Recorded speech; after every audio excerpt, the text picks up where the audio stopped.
What is up? It is episode 19. Go FUD yourself. Kiara, what's up? How you doing? It's a Monday, which means we have so much weekend news because JD and I did nothing over the weekend except sit in front of crypto Twitter. That's it. It's occupational hazard. That's all we did. We did it for you. You didn't have to do it. I hope you went outside. We did not. That's great. What are you? What are we talking about today? Okay, well, today we have to talk about SVB. We have to talk about Silicon Valley Bank. We would be remiss if we didn't. I'm sure you've heard lots of news, but we've got more for you. We're going to talk about the Signature Bank closure and Coinbase and kind of what that means for other organizations. We're going to move into some super FUD about USDC, but I promise we'll end on a FUD yourself kind of note about MasterCard and Visa and some of their new super cool partnerships. You ready to go?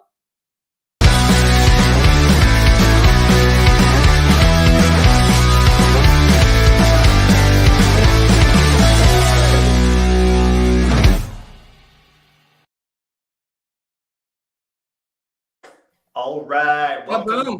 Welcome back. So yeah, it was a pretty awesome weekend. Awesome, maybe being a term used loosely there, but awesome. I suppose awesome applies. I mean, a lot of people were really panicking about this, myself included. So honestly, you know what is awesome is a lot of people were paying attention.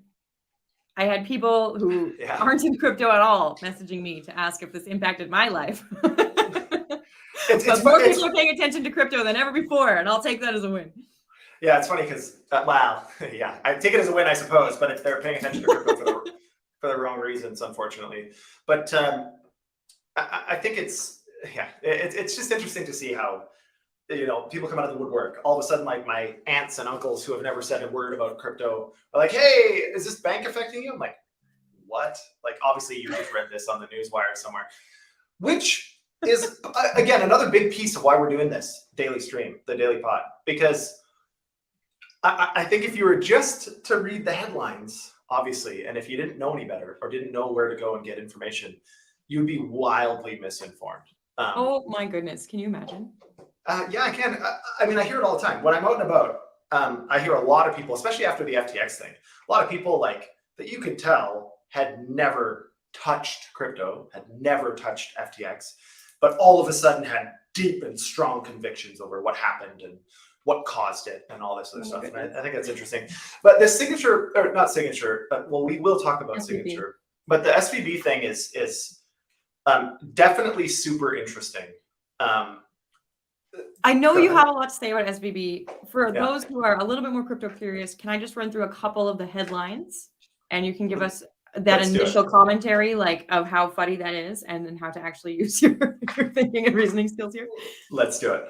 One of my favorite ones that we talked about this weekend was Bill Ackman warns U.S. government fix mistake in 48 hours or face destruction, saying that SVB's senior management made a basic mistake but should be fired. U.S. Treasury Janet Yellen working on SVB collapse, but they are not bailing SVB out, not considering a major bailout at all.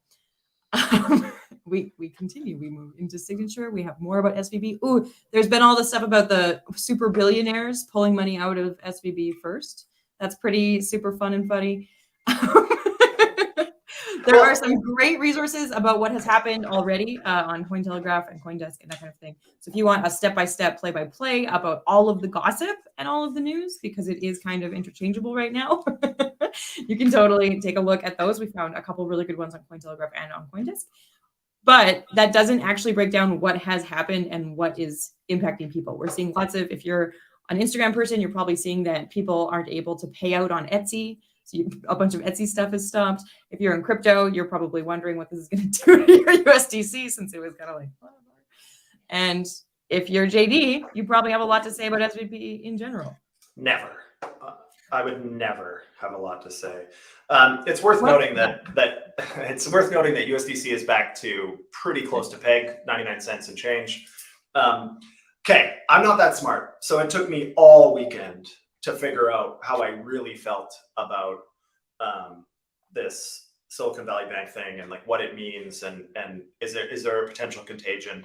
Although I don't necessarily agree with panic and pandemonium from a lot of Silicon Valley's most notable names, they're not wrong, in my opinion. And so everybody thinks, well, on the surface, it feels like a bank run is irrational, but it's not.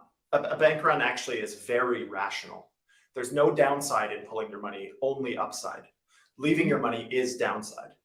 And so the more that the pundits, I don't consider ourselves pundits, people don't take us that seriously, but the more that these kind of larger name pundits with big reach start talking about this, it's self-fulfilling, right? And so earlier in the week, there was a couple of reports that had actually been out since December, but had come across, and all of a sudden there was huge venture capital firms, and I'm not going to list names because we don't need to get into that, but there's huge firms that were telling all of their portfolio companies, and I got a few emails from our VCs also in some projects saying, hey, and this was like early in the week, saying, hey, if you have any money at these banks, get it the heck out. And so that's what everybody did, obviously. And more now than ever before, that's simple because you no longer have to go line up. Like, so what they used to do back when bank runs were super common, which is surprising how many, bank failures and bank runs there were in history. But what usually happens is the banks will then tell the tellers to, act really slowly, and they can kind of control the bleeding a little bit, obviously. In this case, everybody can just do it online. So it all happens. Like, can't remember the exact numbers, but I think like in one day it was 42 billion or something was taken out. And I mean, it doesn't matter how big your balance sheet is. When 42 billion disappears in one day, or requests for withdrawals, they had to sell their long duration assets at a discount. And so, I mean, did the bank make some horrendous decisions? Sure, absolutely. Should we have known? Yeah, sure. I mean, it's always easy to say after something ridiculous happens, you go, yeah, we should have known that. Like if somebody would have just looked, it's easy. But fair enough. Whatever led us there, led us there. Should these guys be wiped out on the equity cap table of Silicon Valley Bank? Absolutely. I mean, obviously, they should no longer receive bonuses or have a meaningful equity position, because that's what happens when these companies go defunct. Essentially, there's no value there. Someone has to pick up the pieces and hopefully make the users whole. Now, the silver lining here is that the assets that were in those long duration investments aren't gone. The yield is still there. It's contractual. They're treasuries. It's just too many people wanted their money too fast. And I think, there's some other stuff that they talked about over the weekend, which became a lot more apparent. But they also had about 10% of their portfolio in venture debt. Shout out to the All In podcast and This Week in Startups with Jay Cowell. They probably got the most intelligent analysis, given they're all venture capitalists. They've all been part of major big tech companies. They're all participants at Silicon Valley Bank. There was just they've got some pretty good analysis on this, but 10% of their entire holdings was in venture debt. Now, venture debt is very interesting. Effectively, what it says is there's a million versions of it, but venture debt is emerging startups that don't necessarily have the best credit, need operating lines, need lines of credit to be able to manage their cash flows properly. So they'll give these venture debt with there's a whole bunch of clauses and covenants and all these other things that are part of these contracts. But as a bull market heats up, everybody kind of gets this, like, I don't know, you get this confirmation bias that everything's just going to keep going up and to the right. And so when things are frothy in a bull market, they start negotiating some of these covenants out of these venture debt deals. So the way that works generally is if the entity that holds the venture debt takes off, then the bank makes a whole bunch of money. They end up being able to exercise options and all of these other things, which is great. It's a great high yield strategy, but it's a high risk strategy and never should be undertaken, in my opinion, with customer deposits. If anything, that type of thing should be done only by hedge funds or by funds where it's LPs, it's very sophisticated investors, not just depositors at a bank. And so anyways, they have a bigger analysis of that on the All In podcast. But I think it's just worth noting that this had actually nothing to do with crypto, like zero to do with crypto, other than USDC happened to have some percentage, still unknown, of their cash reserves at Silicon Valley Bank. Now, the reason USDC took a dump late last week was because there was uncertainty whether the government would back anything above 250,000. And the debate will rage on about whether the government should have stepped in or not. But I think it will be. I'm curious to kind of see how this all falls out. But USDC, in the end, when the Fed came out with the announcements over the weekend, you kind of touched on this a little while ago. Some of the crazy headlines that were coming up. Yellen says there's no way, and the Biden administration says they're not doing anything, or they're just waiting. It's a wait and see. Like a lot of that was idle hands. People are waiting. No announcements were made, so they make assumptions, right? And they start reporting stuff that's a little less than accurate, which adds fuel to a fire. Now, why does this matter? Why didn't they just let Silicon Valley Bank die? And initially, generally my approach, at least my opinion, is capitalism is amazing. Let's let the market do its thing. Companies are going to fail. Companies are going to succeed. But in this particular case, there's a whole lot of very clear logical ends that this could have gone to. And if the federal government wouldn't have come back in, there would be essentially a contagion like we've never seen before for every community bank in America. Because again, there's no downside risk. You're not getting any interest on your deposits, essentially, which is also kind of a joke. They didn't change the deposit interest rate. They just kind of kept it the same, while the risk-free rate, U.S. Treasuries, is like 5+%. Depositors are going, what? Well, why would I keep my money here? I have nothing to lose by taking it out. So what would happen is you'd see an aggregation under like the largest 5 banks in the U.S., J.P. Morgan, Bank of America, et cetera, et cetera. And that's not necessarily good. And the only reason that people would move their money to those banks, because you need some fiat warehouse, is because the government has bailed them out in the past and they're too big to fail, so to speak.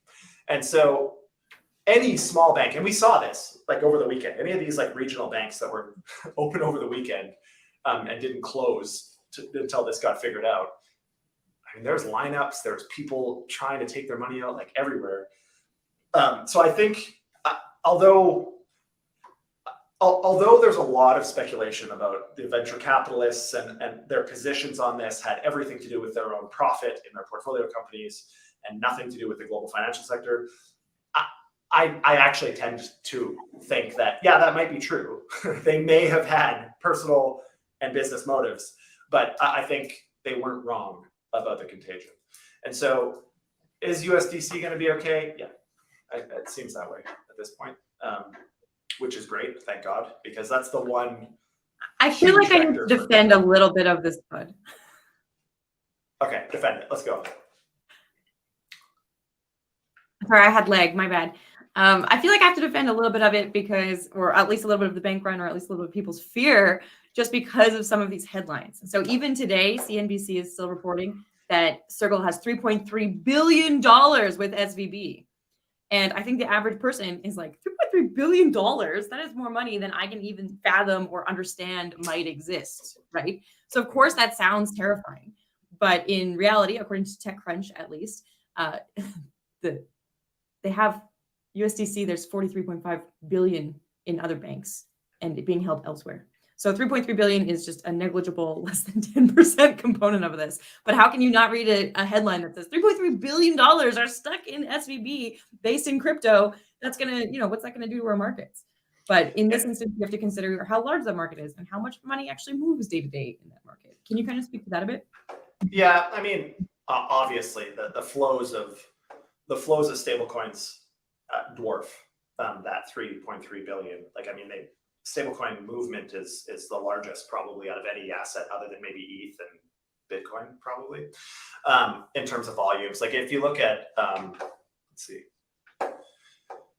24-hour volume on USDC was 10 billion, mainly because everybody was waiting to see what the hell was going to happen. But I mean, if you look at, take Tether as an example, it was 92 billion in the last 24 hours was transaction volume. So transaction volume and potentially losing some of the underlying collateral, probably not directly connected, but I think it was, the response is always outsized to the risk, because again, using prisoner's dilemma or any of those other kind of mental frameworks, I mean, the smartest thing for everybody to do is just leave your money put. But then objectively, you're saying, but if one person takes their money out, then other people follow, and I'm here doing the necessary, I'm the one holding the bag. And so panic, like there was a lot of people saying, yeah, everybody's panicking, kind of, but generally a panic suggests that it's not objective. This, I believe, was quite objective. Like, I mean, the right thing to do, given the information that was present for any entity, institution, depositor, borrower, anything, is to get the hell out as fast as you can out of most of these institutions. So the reason that there was all this potentially hyperbole, but I think not super over exaggerated, honestly, over the weekend was to try to get, like, if by Monday morning at market open, they didn't have some way to backstop the bank run, like almost every business I know had plans that as soon as the market opens, like they're going to pull money out of all major financial institutions with the exception of kind of the big 5 or 6 in the US. Like that would be catastrophic, because like just for commerce in general. But yeah. I mean, the other, and we can maybe move on from this in a sec, or else at least I can let you talk, but go ahead. Just on that kind of note, I have a little segue of stats. Is SVB was 16th largest bank, right?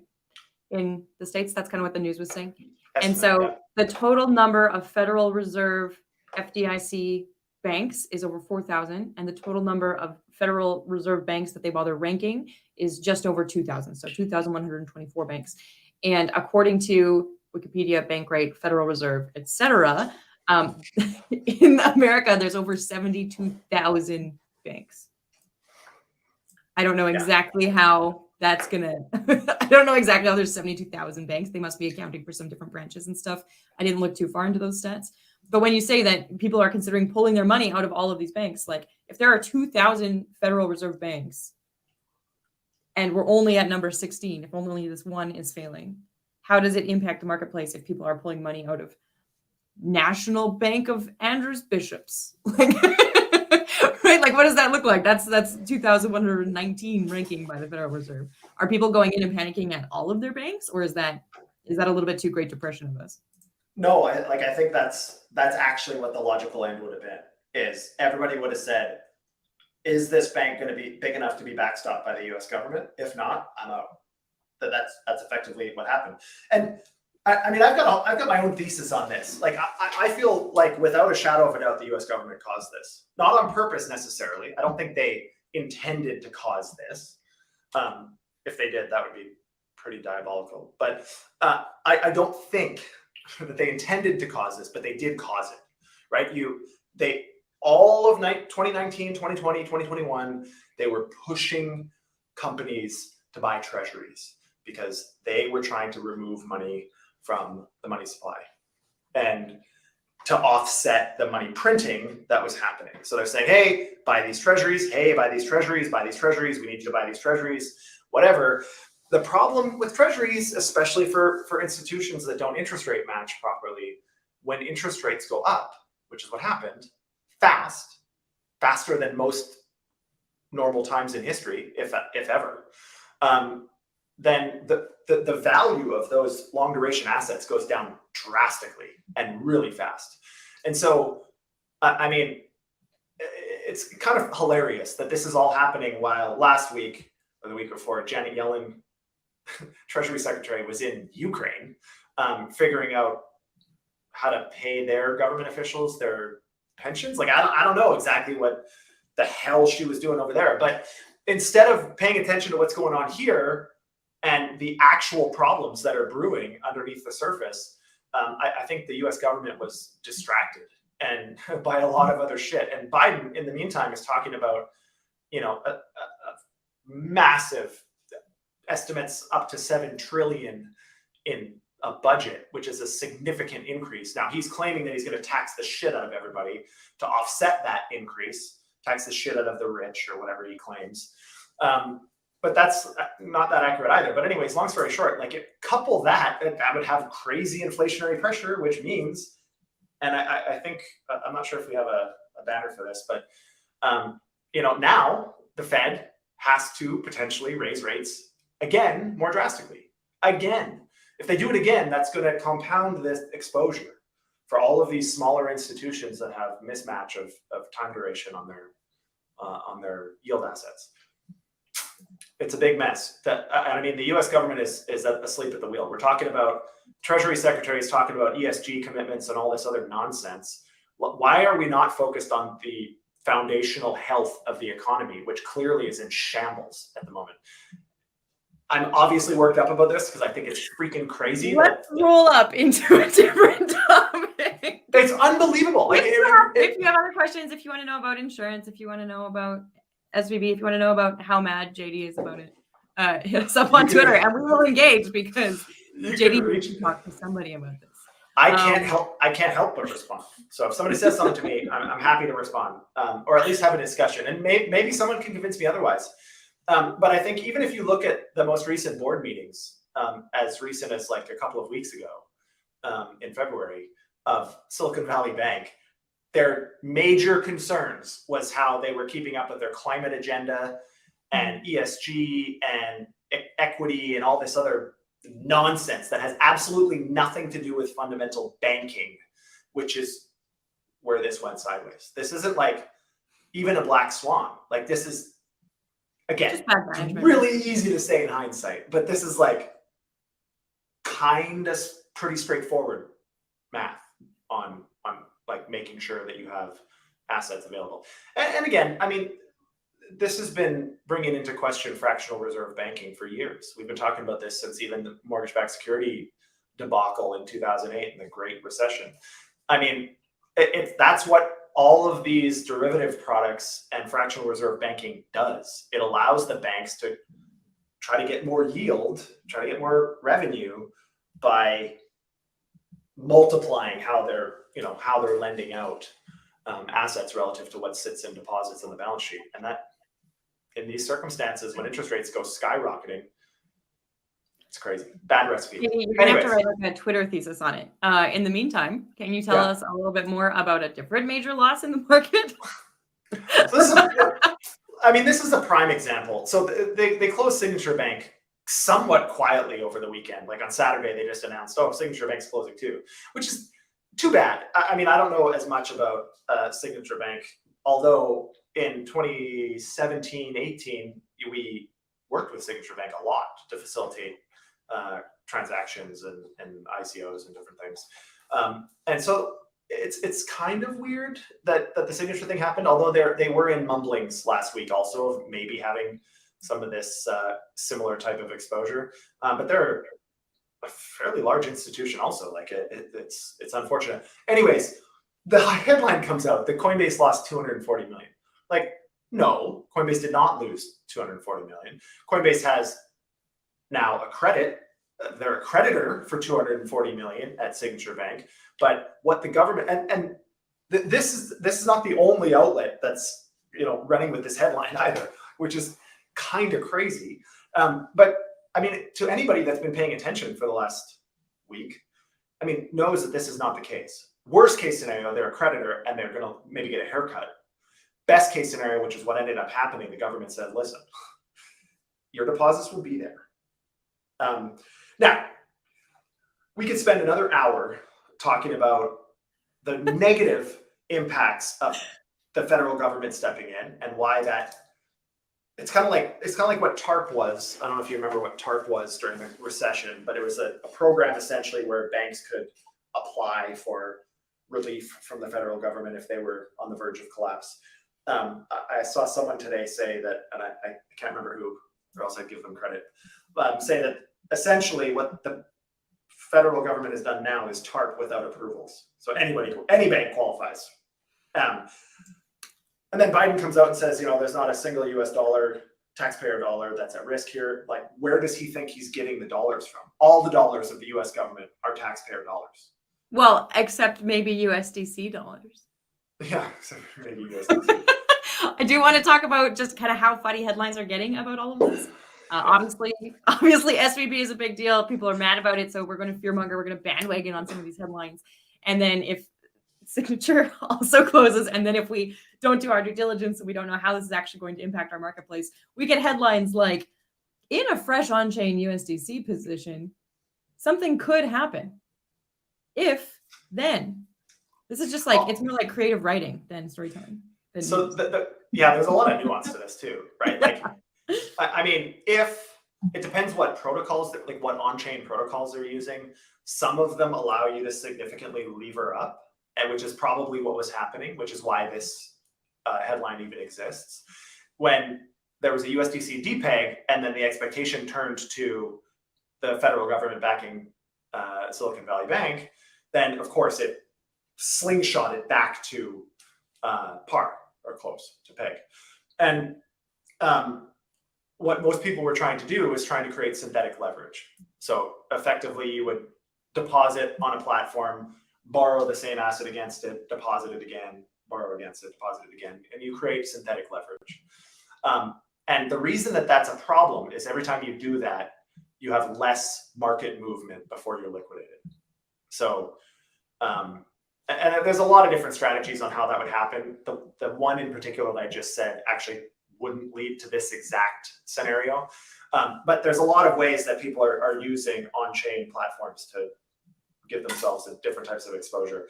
I mean, it's very rare that any platform will allow you to collateralize up to 90%. But that's not that abnormal. Even nearing 90% or mid 80s, like that's pretty standard because it is an over collateralized market. So it also depends what you're borrowing against it and all this other stuff. Anyways, I don't want to go on a huge monologue about this, but the point of this is this exists all the time. This exists on chain all the time. The key is how fast are the movements. If the movement is slow enough, then people have time to get out. People have time to unwind positions. If you don't know what you're doing, don't degen. Like, don't recursive lend. Don't lever like crazy. Like, most people that get wiped out, and every time I've ever been wiped out, it has been due to excessive and unnecessary leverage, almost always. We think we're infallible. We had a great bull run, and we've made all these decisions that seemed to turn poop into gold, and all of a sudden, our confidence is a little too eager. And so, anyways, it's important to understand the context of some of these things. This is not alarming at all. 70 million in USDC positions at risk of liquidation. That's just traders, people that may or may not know what they're doing, levering up, generally speaking. So take it for what it's worth. I feel like we're gonna have to write the 7 deadly degen sins. Like, do not recursive lend in. Well, it's not over leverage yourself. You shall not. Well, I mean, not that recursive lending in and of itself is a bad thing. I mean, I've done and still do recursive lending. It is a yield enhancement strategy. You just have to really understand what that means, because it does change the market dynamic. It does change what small market movements will do potentially to your risk. So anyways, we can move on from that, but the moral of the story here is don't degen just because someone on crypto Twitter told you to. I'm going to give us one nice story, and it'll take 30 seconds, and then we gotta go. That's it. That's all. Ready? Hot damn. Last Yeah. week, 2 weeks ago, some number of episodes ago, we reported on MasterCard and Visa not continuing with a bunch of crypto credit card partnerships. We looked up, was MasterCard pulling out of Binance? What did that kind of look like? And everyone had just kind of paused. Everyone had just kind of waited. And it came out that, no, they didn't. Turns out everyone is moving the heck forward. Binance is continuing with their partnership in Brazil. And then we have a bunch of new ones. Even Gate.io is now doing a Gate debit card in partnership with Visa, which is pretty cool. So do take a look, see if Bybit, Bitso, Gate, Bit2Me, Binance, etc. There's more. See if any of them happen to be in your local region, and maybe you can pay your bills with crypto. There's actually there's some other really cool ways to pay your bills with crypto. But case in point here, yeah, exactly, Spritz. Spritz Finance. Shout out to Spritz. Also, shout out for the swag today to Swing. Is this mirrored on your view, or no? It's good. It's the right way. Oh, okay. So on my view, it's backwards. But anyway, Swing, good friends of ours, Vivek at Swing, stole this shirt from East Denver from them, of course. But yeah, just a shout out to our friends at Swing, doing some really cool shit. It's a big Monday FUD day. You want to take a deep breath to end? You want to just like... Kara, go FUD yourself. Go FUD yourself. We'll see y'all here tomorrow. Wait. Press the little bell. If you're on YouTube or wherever you're at, like this, share it, help us out, help us go FUD yourself out to more people so that hopefully we can talk some people off the ledge and create some sanity in the space. Every day, 12:30 Eastern, we'll be here. Go FUD yourself. Go FUD yourself. Have a great day.